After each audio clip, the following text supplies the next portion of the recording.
ನಾನು ಇನ್ನೊಂದು ಬ್ಲಾಗ್ಗೆ ಸುಸ್ವಾಗತ. ಕೆಲಸಕ್ಕೆ ಹೋಗೋಕೆ ರೆಡಿ ಆಗ್ಬಿಟ್ಟು ಈಗ ವಾಸ್ತವ ಹೊರಟಕ್ಕೆ ಅಂತ ಬಂದೆ. ಇವತ್ತು ಹೇಳ್ತಾ ಇದ್ದೀನಿ, ನಿಮ್ಗೆ ಇಷ್ಟದ ವಿರುದ್ಧವಾಗಿರೋ ಕೆಲಸ ಏನೂ ಮಾಡೋಕ್ಕೋಗ್ಬಿಡಿ. ನಿಮ್ಗೆ ಇಷ್ಟ ಇತ್ತಾ ಮಾಡಿರಿ, ಇಲ್ವಾ ಮಾಡ್ಕೋಬೇಡಿ, ಇಲ್ಲ ನಂತರ ಅನುಭವಿಸ್ತೀರ.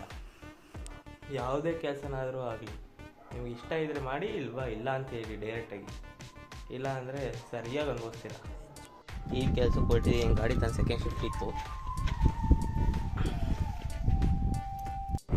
ನಮ್ಮೂರು ಸ್ಕೂಲಾಗಿ ಇವತ್ತು ಪೇರೆಂಟ್ಸ್ ಟೀಚರ್ಸ್ ಮೀಟಿಂಗ್ ಮಾಡ್ತಾವ್ರೆ.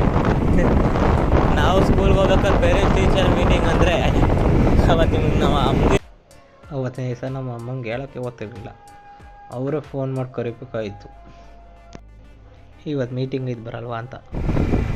ನಮ್ಮ ಸ್ಕೂಲು ಕಾಲೇಜಾಗೆಲ್ಲ ಪೇರೆಂಟ್ಸ್ ಟೀಚರ್ ಮೀಟಿಂಗ್ ಇಟ್ಕೊಂಡ್ರು ಅಂದರೆ ನಮ್ಮ ಅಮ್ಮನೇ ಬತ್ತಿದ್ದು. ನಿಮ್ಗೆ ಯಾರು ಬತ್ತಿದ್ರು ಕಮೆಂಟ್ ಮಾಡಿ. ಪೇರೆಂಟ್ಸ್ ಮೀಟಿಂಗ್ ಇದ್ರು ಮನೆಗೆ ಹೇಳ್ತಿರ್ಲಿಲ್ಲ ಅಂಥವ್ರನ್ನ ಟ್ಯಾಗ್ ಮಾಡಿ. ನಿಜ ಹೇಳ್ಬೇಕು ಅಂದರೆ ಸ್ಕೂಲ್ ಲೈಫೇ ಬೆಸ್ಟು ಅನ್ನಿಸ್ತೈತಿ ಈಗ ಯೋಚನೆ ಮಾಡಿದ್ರೆ. ಅಲ್ಲ, ಈ ಥರ ಕೋಳಿ ಫಾರಮ್ನೆಲ್ಲ ಮನೆಗಳ ಪಕ್ಕ ಮಾಡ್ತಾರಲ್ಲ, ಮನೆಗಳು ಮಾಡಿರೋರ್ಗೆ ಒಂಚೂರು ಕೆಟ್ಟ ಸ್ಮೆಲ್ ಬರಲ್ವ ಏನಪ್ಪ. ಇಲ್ಲಿ ಇವನು ಮಾತ್ರ ಒಳ್ಳೆ ಲೇಔಟ್ ಮಾಡ್ದ. ಸಖತ್. ಈ ಥರ ಲೇಔಟ್ ಮಾಡಬೇಕು ಅಂದರೆ ಎರಡೇ ಕೆಲಸ ಮಾಡಬೇಕಾಗಿರೋದು.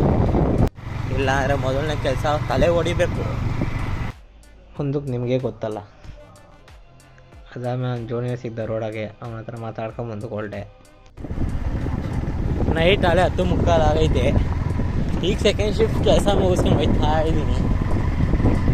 ಯಪ್ಪ, ಏನು ತಂಗಿ ಹೊಡಿತೈತೆ. ಚಳಿ ಅಂದರೆ ಸಿಕ್ಕಾಪಟ್ಟೆ ಚಳಿ ಆಗ್ತೈತಿ. ನಮ್ಮೂರಿಗೆ ಹೋಗ್ಬೇಕಾದ್ರೆ ಇದೊಂದು ಕ್ರಾಸು, ಮತ್ತು ಎದುರುಗಡೆ ಒಂದು ಕ್ರಾಸ್ ಸಿಗುತ್ತೆ. ಆ ಕ್ರಾಸ್ ಡೇಂಜರು ಎಲ್ಲೂ ಇಲ್ಲ. ಇಲ್ಲ ಅಮಾವಾಸ್ಯೆ ಬಂತು ಅಂದ್ರೆ ಈ ಕ್ರಾಸನ್ನು ನೋಡ್ರಿ ಹೆಂಗೆ ಮಾಡಾಕಿರ್ತಾರೆ. ದೊಡ್ಡ ಮಕ್ಕಳು, ಅಲ್ಕನದ ಮಕ್ಕಳು ಅವರೆಲ್ಲ.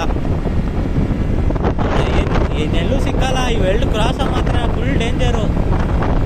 ಈ ಕಡೆ ಬರೋರಂಚು ಹುಷಾರ ಬರ್ರಿ. ಇವಾಗ ಮನೆಗೆ ಬಂದೆ. ಇವತ್ತಿನ ಬ್ಲಾಗ್ ಇಷ್ಟೇ.